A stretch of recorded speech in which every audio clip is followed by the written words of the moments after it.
Hi, everyone. We are very excited to host our guest today, Annie McLaughlin, who is an IEP advocate and BCBA. Hi, Annie. Welcome. Hi, thanks for having me. If you could start by telling us a little bit about you, and I'm kind of curious as to how you became an IEP advocate, which is such an interesting title. Sure. So I started as a special education teacher in the United States. So I was in Virginia and Washington State. And throughout that process, I kept feeling like a little under-equipped, right? That there's got to be something else that I can do to help my students. And so we had a consultant come in to one of the classrooms, and she introduced this whole world of behavior analysis to me. And it wasn't too different from all the things I had learned, right? But I think just packaged a little bit differently. And so from there, I went back to go to school for my BCBA and got my doctorate in special education. So kind of working at the University of Washington there, doing consultation in schools, which I loved because it got me into a lot of different schools and classrooms to see all the amazing things that were there. And then I came back to Virginia. My husband was in the military, so we moved a decent amount and did some clinical work there as a behavior analyst. So going into homes and schools, and then there was a clinic as well that kids would come to us. And then we moved to Baltimore, and for my husband's job, and I was at the time had a medically complex daughter, and so I was just taking some time taking her to all the appointments and going through the early intervention process here in Baltimore as a parent. And then my husband decided he wanted to quit his job. So I realized that I needed to kind of look a little bit more into what I wanted to do. And I had this huge crisis of, do I want to be a professor? Because I had the PhD in special education. Did I want to go back to like clinic work, go into the school system? And I got a phone call from, I was teaching adjunct at a university, from a professor that was like, can you help this family with an IEP? And it just like dawned on me, like, maybe I should do this, right? I love helping families navigate the special ed process. So I just then started to tell everybody in the local area that this is what I wanted to do, and asked my husband to hang in for his job for about 3 months so I could build some client base. And then that was about 12 years ago. So mostly for the past 12 years, I've been doing IEP advocacy and school consultation. So we do have schools calling us and a contract with a local school district to provide I say, support and guidance on tricky cases, right? Just whether or not the kid won't leave home, or they're not, they're unsure about how to do behavior support. So that's kind of what we do. And I have two full-time employees now who are also behavior analysts, and so we've grown a little bit that way. Wow, that's incredible. There's so many times where I have parents who will reach out to me around IEP season and they'll give me the standard form and say, hey, can you fill this in so we can send it to the school? And, it's a blank form and you go, well, okay, child strengths, weaknesses. Okay, sometimes what do I put here?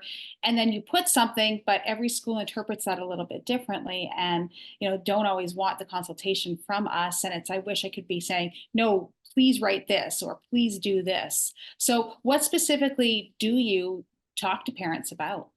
Sure.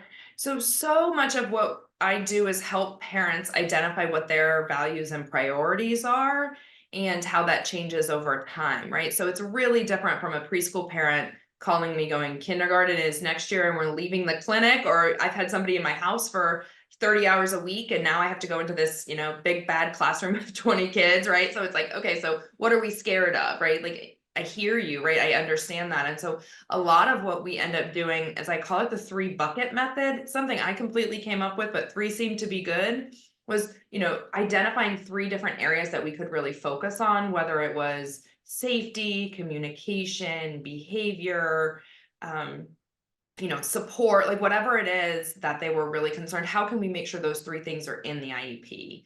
So I tend to do a lot of work outside the IEP meeting. And I say, actually, when we get to the IEP meeting, most of the times it's I say less than really dynamic, because we're there, we know what we're asking for, right? So You've already done it's all the not work as ahead of time. exactly. So it's a lot of helping parents understand the process before we even get there. I'm often asked, honestly, can they do that? That's my number one question that parents will say to me is, can they really do that? And so helping them understand, one, where that question is coming from. So there's some distrust or discomfort. And then two, answering that question, yes or no, and then what can we do about it? So that's really a lot of education and listening to the parents to help them really identify their priorities and concerns. I mean, I love what you do. So first, congratulations on like finding your niche, which is what it sounds like you did over trial and error a little bit. But I also love like the marriage of education and ABA. It's very much what I do is working also in special ed and being a BCBA and really feeling like the best way to support our kids is in a school, is in a classroom with people who can understand, you know, both ABA and education and find a way to really merge them together, which I love. And I love that you work with parents because, you know, working in a school, you often have a parent who comes to the IEP meeting and they may be surprised as to why their IEP is not full of academic goals. And you're thinking, well, they can't even make it into the classroom in the morning. So, you know, having parents understand, like you said, what are your main priorities and having those conversations before the IEP. I'm curious if you like, how do you really merge those two, like having the teacher and the school's perspective and the ABA and the BCBAs who are working with you, how do they really get along? How do they collaborate well? I think that's it's a $1 million question, right? But I think it really comes down to continuing to center around the student's needs, right? And knowing that there are laws that the schools have to operate under, right? And some sort of like constraints or limitations. Now, I know special education should be about individual needs, right? But oftentimes the reality is that child's in a classroom, right? So like really thinking about that perspective taking of the teacher, you know, wanting the best for the child, wanting the child to learn, and knowing that they bring expertise to the table too. I think that that's a really, really important part when everybody's at the table is that teachers have a lot of expertise in, you know, gen ed teachers, you know, content knowledge and how to teach a class of 25 kids, right? Special ed about how to modify and really provide that specially designed instruction. The behavior analyst, right, tends to break things down into really small pieces. And, you know, the parent for that love and knowledge of the student. So really making sure that we have the time and the space to have rich discussions. And a lot of that can actually be outside the IEP meeting as well. So, you know, I think with the behavior analyst supporting a family at home, those pre-meetings really tend to talk about, you know, what do we think the child needs, right? And so just because they're getting ABA one-on-one in a clinic doesn't necessarily mean that that's what the school setting needs to look like. And that's really a big key to having that discussion around like what happens in school does not have to be I mean, some kids it does, right? But like just because one thing is working doesn't mean it has to be replicated in the other setting as well. So, I mean, I've been to my share of IEP meetings, learned a lot with a lot of mistakes. From before I worked in a school to just being the BCBA who supported the family and coming to IEP meetings and, you know, not knowing where to advocate or how to advocate or when. What do you see as like a pretty common challenge that behavior analysts have in like navigating this process? Absolutely. I think not understanding the process, right? Not understanding that there are legal timelines, right? That everybody has to follow, that there is a flow to everything as well. And so if you understand that flow, you understand where to raise your concerns, where to insert those 3 buckets. But I also think not just talking about behavior or behavior plans, right? And so if you kind of narrowly ask questions just related to behavior, I think you kind of limit your scope. So I think as a behavior analyst, you know, asking questions that are expansive, also that don't have people on the defensive, right? So I see a lot of mistakes of how are you going to teach that? Okay, like I guarantee you that the special ed teacher has thought about how that's going to be taught.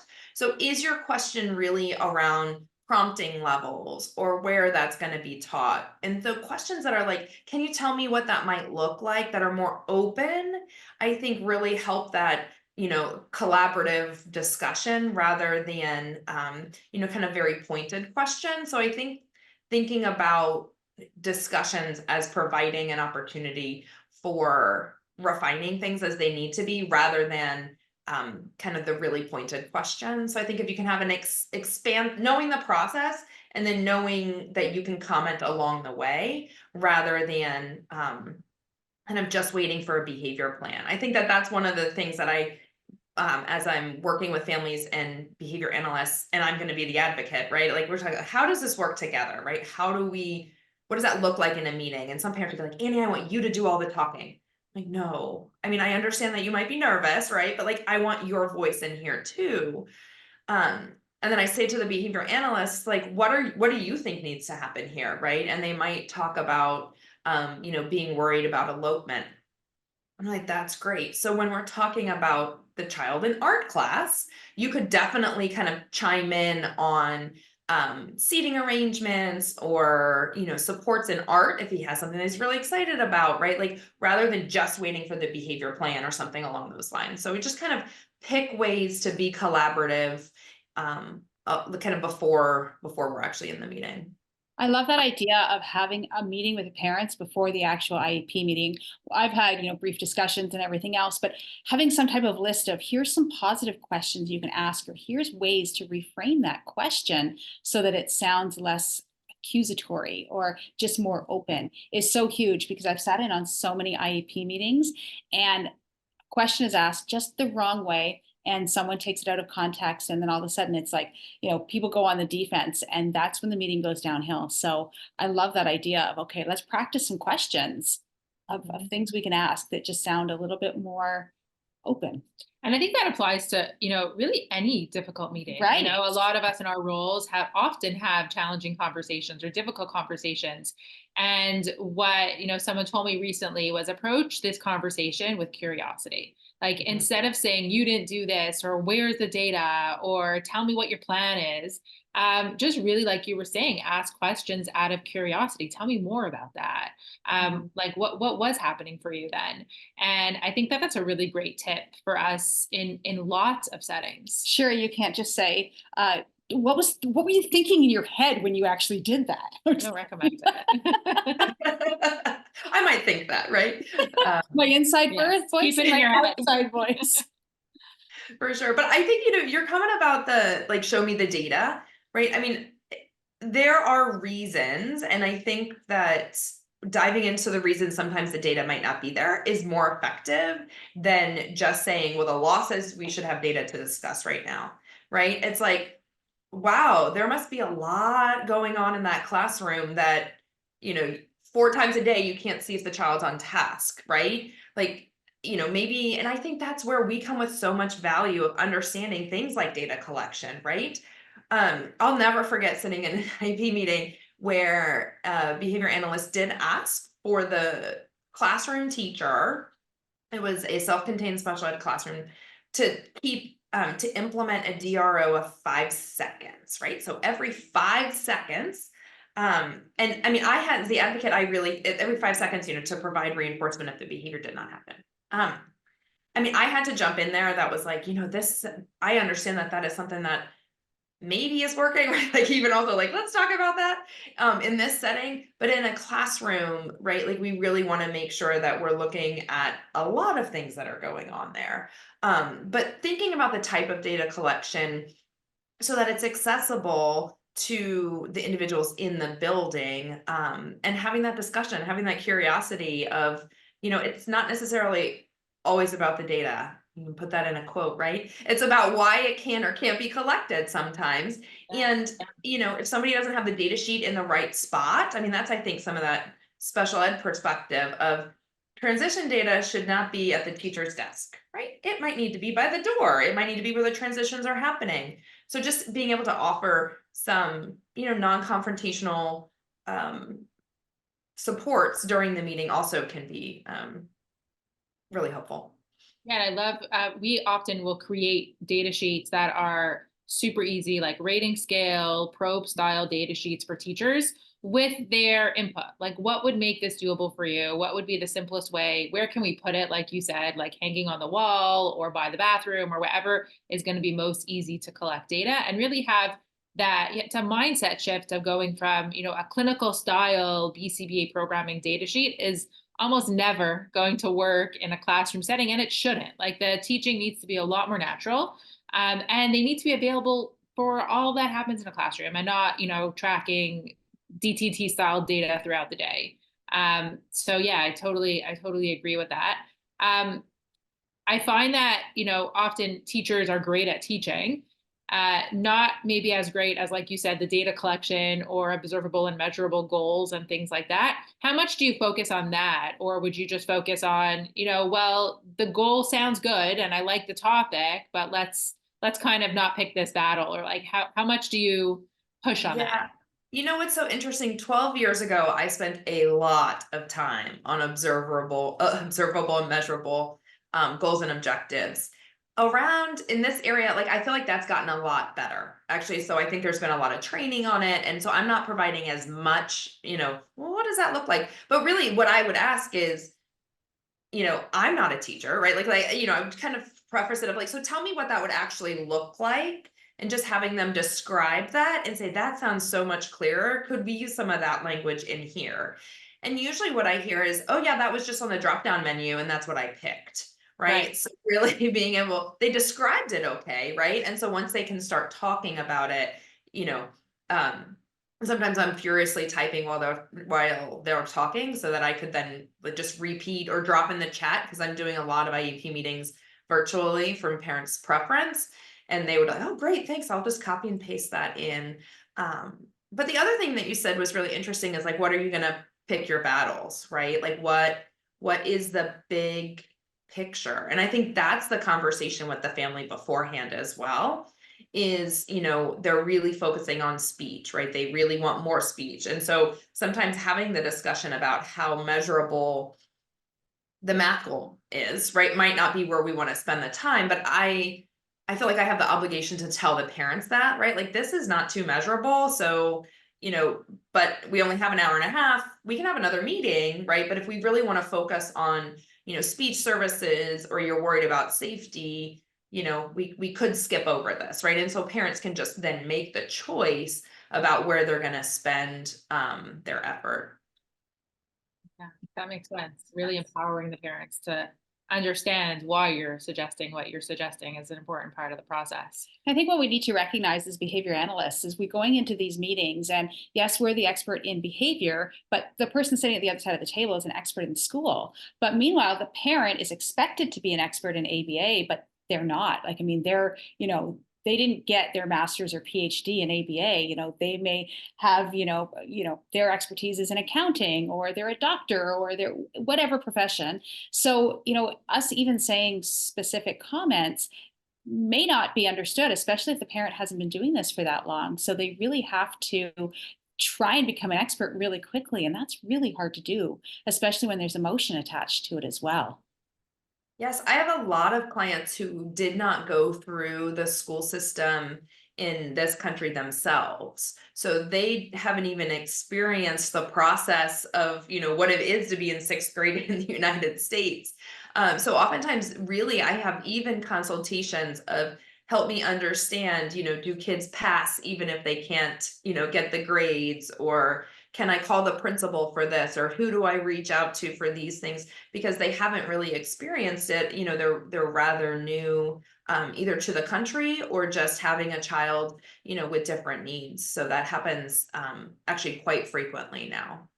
What would you recommend to parents right now if they were starting the IEP process? Maybe they have a young child and they're just getting started into the school system. What would be your recommendation for them? If possible, to find an advocate or somebody who really knows the school system who can talk you through it. I think there's a lot of great parent-to-parent connections there as well. Each state has to have, in the United States, has to have a parent connection center. So there's lots of resources online. But I think just what I try to do is I don't send a manual to the families, right? It's not like, here's all the content you need to learn. It's really delivering them the information at the time that they need it so they can learn it and kind of hold on to it. So if you can connect with somebody to kind of walk you through that process, I think it's really helpful. If you can't, for whatever reason, I mean, I totally understand some limitations, is to try to look for those published articles, not necessarily research articles, right? But more, handouts from reputable sites to be able to gain as much information about the process, and really truly to trust yourself. As a parent, when something doesn't seem right, you may not know the answer, but if it doesn't seem right, it doesn't seem right. So reach out and let the school know, put it in writing. Write it down, write it down, write it down. Lots of phone calls, lots of people calling me back. Text messages are fine, but really emails to be able to document, your concerns. So I think as a parent who's just getting started, to try to gain as much information and to remember to write everything down. What's your advice for BCBAs who are going through IEP meetings sometimes for the first time? How do we replicate you? Well, so I will tell you, I'm going to blank on the name. There is a study that was released in Behavior Analysis and Practice that looked at the knowledge of special education and IEPs. Oh man, I can't recall the names. But it tells us really that about 50% of BCBAs have no special ed knowledge, right? So if you are walking into an IEP, please do some research on the process. Like even if you're there to gain, to support the quote unquote clinical side, right? Or, the ABA side of things. I think understanding where you are in the process, educate yourself about special education so that you can advocate for what the child needs and kind of understand what is covered within policies, procedures, and the law. Mm-hmm. Yeah, I mean, great advice both for BCBAs and teachers. And I mean, I imagine going through school boards and IEPs and dealing with a lot of paperwork and bureaucracy can sometimes be challenging. I mean, even for you, how do you still are clearly very passionate about it, and like this is what you found your place. How do you stay that way? How do you not get burnt out? Oh, it depends. Let's see. You caught me in the middle of the day. Sometimes at the end of the day, it can be hard. No, you know what? I think there are things particularly around honestly owning my own business that has been helpful around IEP advocacy, so that I take cases that I know I feel like I have the expertise to help, right? So if I don't have the expertise, I will send a referral for sure. And there's somebody else, so that I have expanded my repertoire of cases to be able to help and receive mentorship and done the research. And then I just kind of feel comfortable and confident, like within a certain scope. So not feeling that pressure, right? Of like, oh, I have to learn everything about every law, about every, disability category and things like that. And I'm able to select based on fit, and then of course just have those referral pieces. So I think I also really love it. I mean, I know that sounds, but like, how do I not burn out? Like I like to connect with the parents, and usually they're there for that, right? Like, I mean, it is really much more, because I'm not talking about like, skill development, right? We're talking through the conversations I have with parents around their hopes and their dreams for their kids, and then trying to like walk that path with them. It's really just so reinforcing in and of itself. And the hardest thing is doing this for 12 years is I'm really full. So many of my clients, every year we're like kind of doing another IEP, or I also do classroom observations, which is amazing. Like I love that part of it, right? To see really what's working, to see, how we can make some changes. And also provide that feedback, but like, it's usually really cool feedback. I mean, at times I'm like, can I take a picture of that thing on the wall? It doesn't have anybody's name on it, but I really like the way you laid that out and think I could show, 5 other people. So being able to see fun things in the classroom, but also being able to, talk about, as we know, there's 5 different ways to implement, things on a behavior plan, and being able to refine that in a way that is beneficial for the child, supportive for the family, and then also trying to make the working environment easier for the staff that are there as well, right? Everybody wants, the child to learn and the behaviors to decrease. So if we can tweak something that they're already doing for that, I think that's helpful. And having the school contract is also a side. Like, I love being able to then directly go work with kids sometimes, right? Like, it's a very limited time. Typically it's a small scope, but that there is some direct need. And so I'm able to, take a case that I'm uniquely fit for, and, still write programs and take data and, implement, fun behavior analytic, strategies, and also be able to wrap that up and provide it back to somebody else, and then kind of continue back to advocacy. So I think connecting with parents, doing the behavior consultation, and I have also started teaching other behavior analysts and related service providers how to get into IEP advocacy. And I also really love that. I love watching people's light bulbs go off and find empowerment for how they can support their clients even better, or start their own business. And that's really also really cool to watch, people feel that they can kind of move out of something that they're either feeling burnt out with or not as passionate about, to be able to add something else to what they want to do. So tell everyone how they can find you if they're interested in any one of those options. Sure, yeah. So you can find me on Instagram. I'm actually IEP Advocate Annie, developed just to kind of talk about advocacy from a behavior analytic perspective, and then also IEPadvocacytraining.com. Wow. Well, thank you. Thank you for being here. IEP season is always a challenge, and so it was very enlightening and helpful, and I'm sure a lot of people will hopefully check out your resources. So thank you. Sounds great. Thank you. Thank you. It was wonderful meeting you. Same.